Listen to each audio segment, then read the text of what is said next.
Good afternoon, everybody. My name is Vicki. I am our in-house Microsoft trainer. Today we're going to do an in-depth comparison on Office 365 versus G Suite. We are going to take a look at some of their common capabilities and some of the things that they do differently. We will talk about cloud storage, email, support options, and all the other good stuff that they both have to offer. A couple of quick overview points. We both know that the most common things that we're looking at is going to be email and the Office 365 file types. Both of them do have email options. Obviously, we have Gmail, or you can use your company's email. Same as with Outlook. You can use an Outlook.com email, or you can have your company's email branded. They both do have 24/7 support, and they have the ability to create and edit Office 365 file types. One caveat is that some formatting may be lost between G Suite and Office 365. Obviously, if you're editing a PowerPoint document, an Excel spreadsheet, or a Word document natively into Office 365, they will retain their own file types. You can do minor edits with those on the G Suite equivalents. However, sometimes the formatting does go back and forth between them. So something to be aware of. If your Office already does integrate products such as Word, Excel, and PowerPoint, that G Suite may be a little bit trickier to use unless you were using their entire product line. Going into some more specifics, Office 365 and G Suite were originally created from completely different backgrounds. Office 365 has been around for a long time in various fashions. We are all very familiar with Microsoft Word, which has been around nearly since the beginning of personal computing. It has obviously grown from there into the other products that we are super familiar with, like PowerPoint, Excel, and the rest. Whereas G Suite started as Google's infamous search engine. From there, it gave the option to start to edit collaboratively with various documents and grew that way. So the background for the two products, despite coming to very similar current iterations, definitely started from different places. And the advantages or disadvantages to those come into play when we start to get into the details. Both Office 365 and G Suite are available via web. However, Office 365 does also have all of its desktop options. The original programs that we're used to having right on the computer. They are also, with limited features, now available on the web. So there is a Microsoft Word, Microsoft Excel, PowerPoint, that you can do minor edits from the web, share from the web with people that you are working with, and save and share those file types externally and internally. Whereas G Suite, it's online only. You can, with certain limitations, use it offline, but there are no native programs on your computer that you can use standalone. So that is something to keep in mind if you are someone who uses those desktop applications primarily. Office 365 does have the edge there. The other point with that is that the desktop applications are far more powerful than the online equivalents. Online, obviously, you're going to look for speed, stability, ease of use. If you really need to get into the meat and potatoes of those applications, the desktop version in Office 365 is going to be far more powerful. The Office 365 suite is available on Windows, Mac OS, and all mobile platforms, including Windows Phone. I know Windows Phone is kind of on its way out. However, a lot of enterprise companies do still use Windows Phone enterprise-wide. So if you have that integration, keep in mind that Office 365 is available on Windows Phone, whereas G Suite is not. You can use it via web, but it is not natively built in. So something else to consider there. Going on, we're going to cover the big three: word processing, spreadsheets, and presentations. I keep saying Word, PowerPoint, and Excel because those are the ones that we all use the most. In any business, those are the file types that people are going to need the most access to. So when it comes to word processing, we have the Microsoft product, which is Word, everybody knows and is familiar with, and we have the Google product, which is Docs. Word is very full-featured. It is designed to be the premier word processing software on the market. As you know, as I mentioned before, it has been around absolutely forever and has gone through many, many revisions with many features added and bugs smoothed out. And recent versions have added in a lot of the collaborative features that would have previously given G Suite an advantage, but Word does, or the Microsoft Suite does them as well, and in some ways does them even better because there isn't the loss of data integrity when everything is native to the Microsoft product. So Google Docs does have a lovely word processing option. It is very minimalist and it is designed to be very collaborative. So you can share the documents with anybody else in your team, make quick edits, and be able to have a fairly seamless experience that way. However, with, as I said, the Microsoft option having these collaborative features built in, then you no longer have to weigh the pros and cons of possibly losing some integrity on your data as you move through the bridge between the Microsoft documents and the Google interface. Same sort of situation with Excel versus Sheets. Excel is a much more robust, much more complete option. As you know, with Excel, if you have ever dug into things like macros or running programs that are more complex directly out of Excel, those sorts of computations are not available in Google Sheets. Google Sheets is simply a bare bones spreadsheet interface. If you want to do basic mathematic equations, if you are just keeping track of names, numbers, basic information like that, Sheets can be perfectly serviceable. But if you're looking to be able to make that data more investigative, more losing the word that I'm looking for, unfortunately, but for things like pivot tables, like there's no pivot table equivalent in Sheets. So if you're someone that has a lot of Excel notebooks and individual databases that work together, know that that functionality does not transfer over to Google Sheets. So Sheets is definitely for simple data collaboration, whereas Excel is where you're going to get all those other nice integrated features and options. Going on to the third one is going to be PowerPoint versus Slides. One thing that Slides does do pretty well is it does have native YouTube integration. Since YouTube is in the Google suite of products, it does nicely slide into Slides, and the integration features are relatively seamless. That said, you do have to have a network connection to be able to use those slides and presentations with any YouTube files that you use. PowerPoint does have the option, obviously, to use YouTube files. Also has the opportunity to host local media files, or you can use anything from any of the other major media outlets. So you can add Facebook video, you can add Twitter video, you can add the one that is slipping my mind. I am having a real hard time with proper nouns today, but they're all able to be integrated into PowerPoint, and you can take them offline.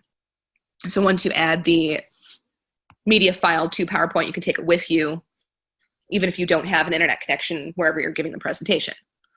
Slides does have very clean, very easy to use formatting, but it does not have the number of templates that are available that PowerPoint does. PowerPoint, of course, you can get very, very deep into formatting before you even start to consider the content of your presentation. A lot of the designers that are out there working on these PowerPoint presentations have created quite the library of available templates to where you can create a gorgeous presentation just simply dropping in your data. If you are not the type that wants to do all of that creative stuff on your own, you can also use the gigantic Microsoft library of templates. So the PowerPoint option is definitely more, like I said, robust and able to be customized and able to be used offline. as opposed to Slides, which is, again, very more limited, easy to use, nice and simple, but if you need something a little bit more in depth, then PowerPoint is going to have the edge there as well. Going on to email. Email is the one that got the most questions about in the registration before the webinar. They do have a lot of similarities and a lot of commonalities. Office 365 has upped their security game significantly. One of the most widely publicized issues with it in the past was that it lacked two-step authentication. Earlier this year, two-step authentication was launched for Microsoft for its entire Office 365 suite. So that's no longer a concern, especially in this day and age when email security is such a significant concern. It does also offer spam filtering, both the Google product and the Microsoft product. Actually, at the end of October, I believe it was actually on Halloween, if not on Halloween, then right around that time, Microsoft did launch an expanded malware detection tool. So it now scans links in real time. With the most recent version of the software, you can hover over a link, and as soon as you start to click it, it will be scanned to see if it is a genuine link that is safe and verified, or if it is flagged as potential malware or spam or anything else that might be dangerous to your computer. So even if you don't have an antivirus solution, which do hope that everybody does have an antivirus solution, but in the event that one is not present or does not catch something, the real-time link scanning is now available in both products. So brand new for Microsoft. They are always looking to up their game security-wise, and they are now completely on par with G Suite in that respect. Both email products do offer extensive calendar integration. They work natively with their own product. They can cross over to the other, although obviously the integration is going to be more seamless when you use either Google Calendar with the Google product, or if you use the Outlook calendar that is built right into Outlook. You can cross them. It's easier to stick with one or the other. And of course, the calendars for Microsoft Outlook also have a lot of options as far as resource management and tying in different types of web or remote meeting options. I'll get into Skype for Business in a moment, but Skype for Business is by default integrated. However, you can also integrate if you use GoToMeeting or if you use Zoom or one of the others. You do have that option to add a plugin so you can manage resources that way, schedule meetings right in the Outlook calendar. They do both have a wide variety of customizable themes. If you're the kind of person who likes to make sure that your inbox looks exactly how you like it, they both have the option to change color, change format, change fonts. However, one thing that the Google product is limited on is that you cannot change the number of panes in the window. So if you like a more simplistic view, you're stuck with the 3-pane option, whereas in Outlook, if you need to kind of reduce the visual clutter on your page, you are able to close some of the sidebars and change it to just a 2-pane or a 1-pane window, whatever works best for you. Both do have the option to put legal holds on inboxes. If you have an employee that had access to sensitive data that is no longer with the company, they do both have the option. Something that's always been available with the Microsoft product was recently rolled into the Google product as well. So that is an extra layer of internal security where you can lock down those inboxes if you find yourself in the need to do that. Taking a closer look into the differences, Outlook has the desktop software that we all know and love, has been around for many, many generations and gets better with every one. It is bundled right into the Office 365 product suite at the enterprise pricing level. So there is a business option where you have only the web version of Office 365. For the most part, I am talking about the full product suite. The third-party options are the only ones that are available for Gmail. So you can use Gmail in Outlook if you happen to have the product, but you are using a Gmail-based email service. However, there is nothing native. Again, everything with the Google product suite is online only. Outlook has their intuitive folder organization system, much like it mirrors Windows, the folders that you're used to seeing on your personal computer. You see the same thing in Outlook. You can organize your email into folders. You can have them route in certain ways. You can set rules and quick steps to organize your email options. That is a whole webinar in and of itself. The amount of customization that can go into that, it is extremely robust, extremely thorough, and excellent for maximizing your productivity. Gmail does have its default smart sorting categories. When you first open a Gmail account, it's going to have a number of tabs. As your email starts to filter in, it will assign priority levels to the different types of email that you receive. So it's going to start that sorting right out of the box, as opposed to with Outlook, you have to go in and customize it. That said, you are limited to their default smart sorting categories. There is no option to change those. You can eliminate certain ones, but there is no customization there. You can add tags and folders to search that way. However, it is not quite as robust and thorough as Outlook is, and there is no equivalent for rules and quick steps. Rules and quick steps are really, really nice because anything that you do repeatedly, you can set to automate. With a click of a button, you can send a certain type of reply. You can forward an email. You can set a rule to just automatically forward certain emails, route them to different folders. Unfortunately, those sorts of features are not available in the Google product. The Google product, you can only do offline browsing, so you can only access your email offline through Chrome and Safari. Those are the only two browsers that allow it. You can set that up in the individual settings for those browsers when you install the Gmail extension. It is a little bit clunky, and you have to make sure that you have everything downloaded beforehand, and they only go back a month. So you are limited to only a month in the past if you are doing offline work in your Gmail account. However, with Outlook, it is available offline anywhere with the entirety of your email accessible to you, as long as you have things saved locally. Everything that's saved locally is going to be there for you, regardless if you're online or offline. So there's no time limit for how far back you can go with Outlook. All right, communication. Everybody likes to be able to instant message people on their team these days. It is a great alternative to email, especially when you just need to drop somebody a quick note. They both have these options integrated. I'll go into the differences in the individual software shortly. They also both have the ability to do voice and video calls. You can screen share with both, and you can archive your chat logs. So if you need to access anything that was referenced in a previous meeting, you have the option to do that from both products.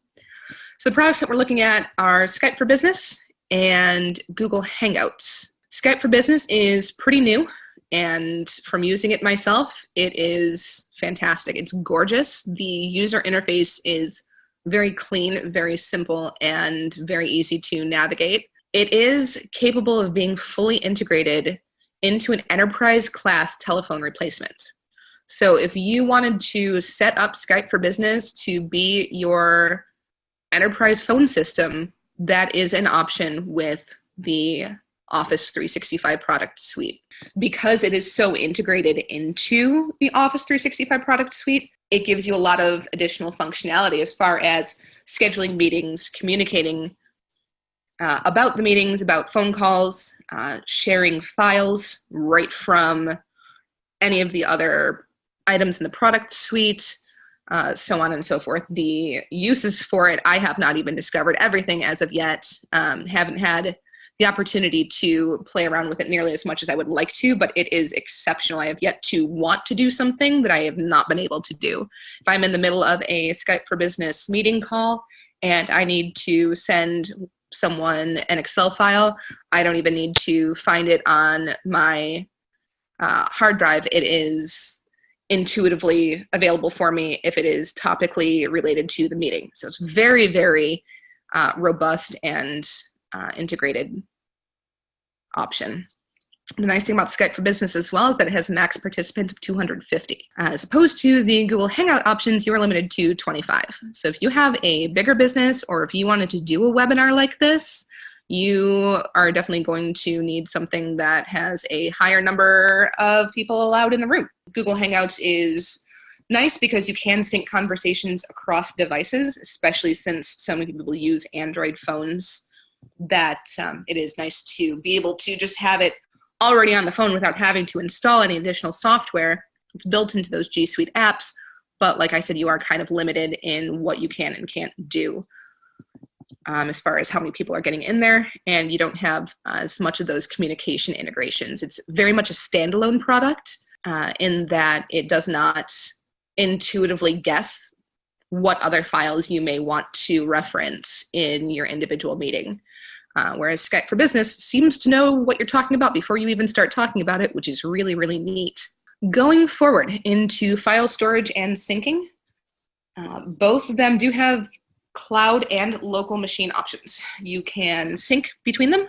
You can use just the cloud. You can use just local options.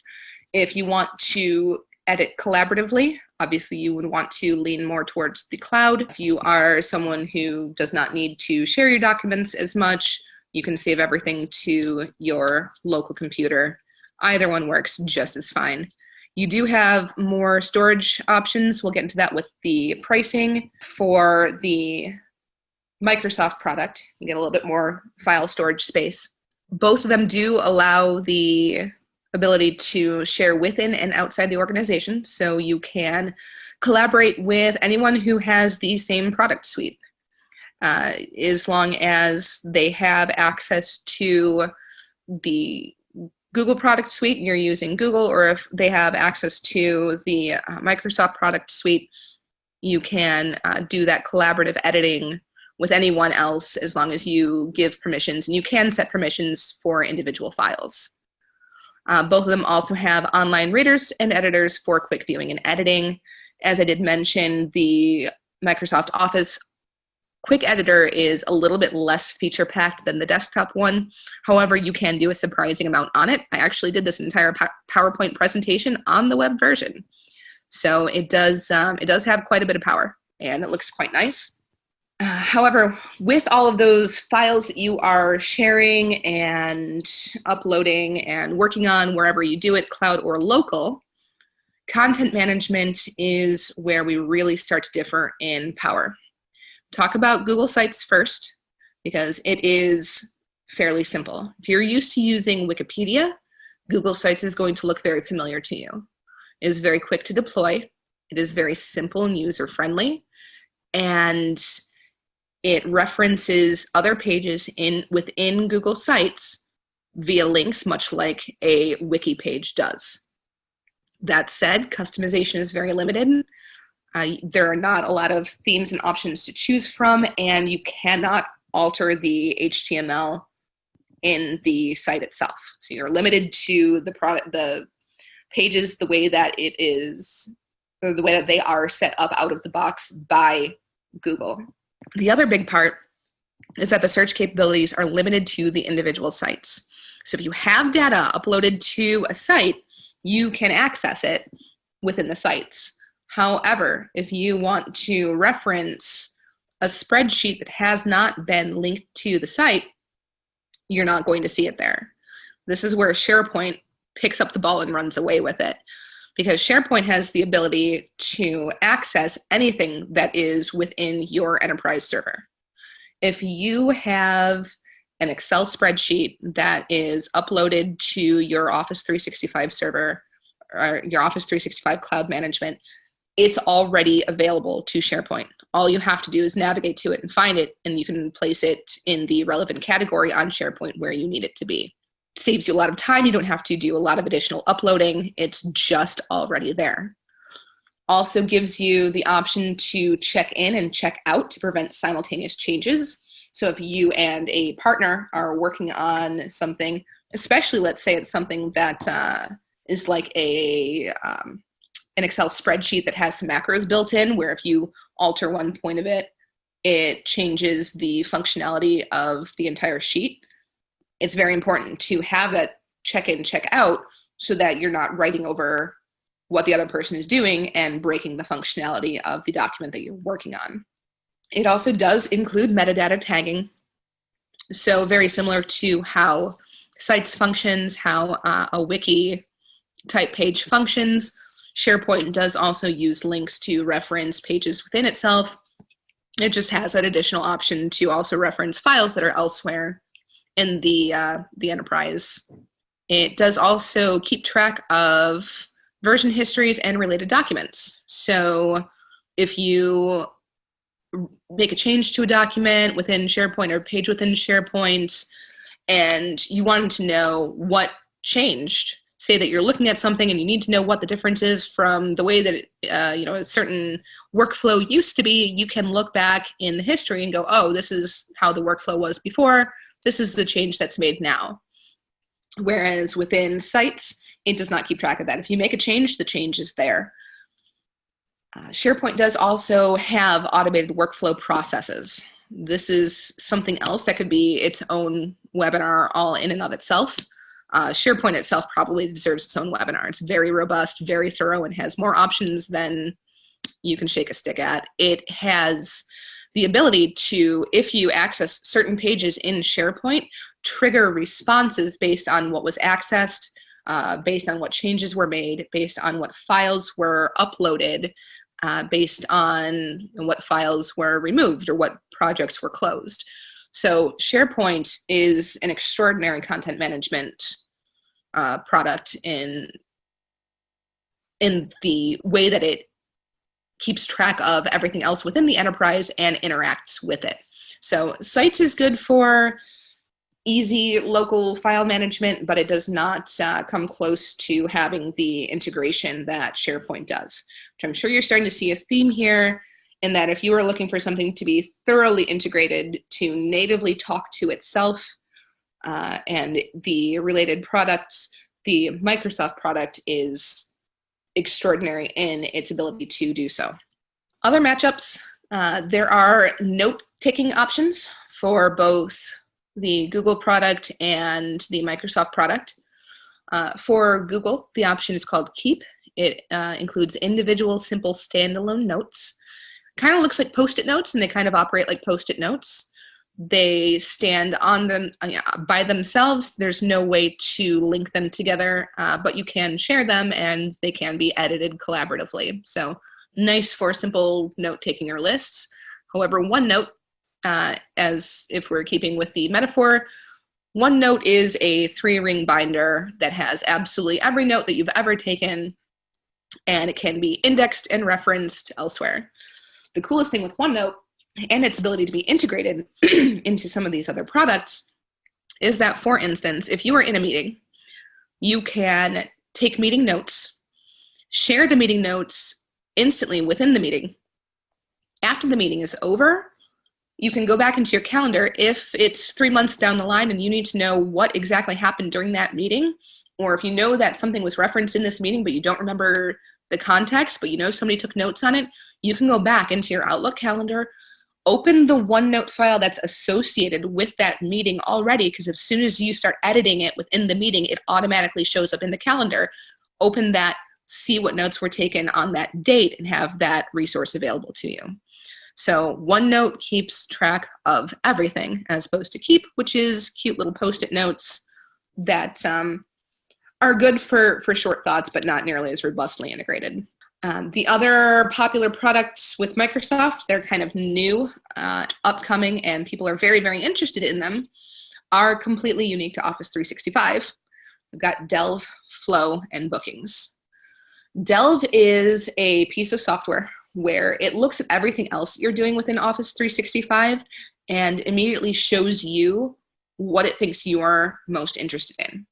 It's going to show you files that you've recently accessed, files that people on your team have recently accessed, it sees, say that you email with a direct team member more than anyone else, it's going to start showing you things that you've worked on with that person as a priority over, maybe some other email products or email conversations that you didn't really need to know about, that you didn't interact with. It's very, very intuitive, and it's a great place to, at a glance, see everything that you're working on. It does, again, show Word documents, PowerPoint, Excel, emails, even notes about topics that you have been discussing frequently. Delve could probably be its own webinar as well. It's a very unique product that no one else has. Flow is the workflow organizer. It creates flowcharts. There is no equivalent in the Google product. So if you are someone where flowcharts is a big part of your day-to-day business life, you're going to want to stick with the Microsoft option. It is there, and it integrates, again, with everything else. Same thing with Bookings. Bookings keeps track of your meetings, but it also allows external integration into a website or email so that you can reach out to clients as well and have them have an option to schedule meetings or appointments or visits or whatever else you need. So anything that falls within those three categories is completely unique to Office 365. If it sounds like something you need, that is where you are going to find those options. Going on to pricing. Office 365, talking about the Enterprise 3 level, it's $20 per user per month. These two levels are the most similar. There are plenty of other pricing options. These are the ones that are the most widely used and the ones that will meet the most variety of businesses' needs.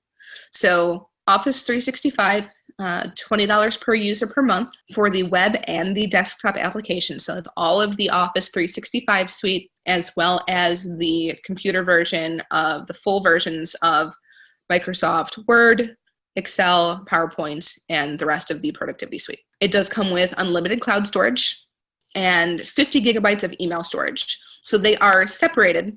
There is a limit on email storage. However, with everything being saved to the cloud, a lot of that 50 gigabytes will go a very, very long way. You don't need to house large files native or locally within your email because everything is able to be uploaded to the cloud anyway. You do have unlimited number of users, and you have 24/7 web and phone support.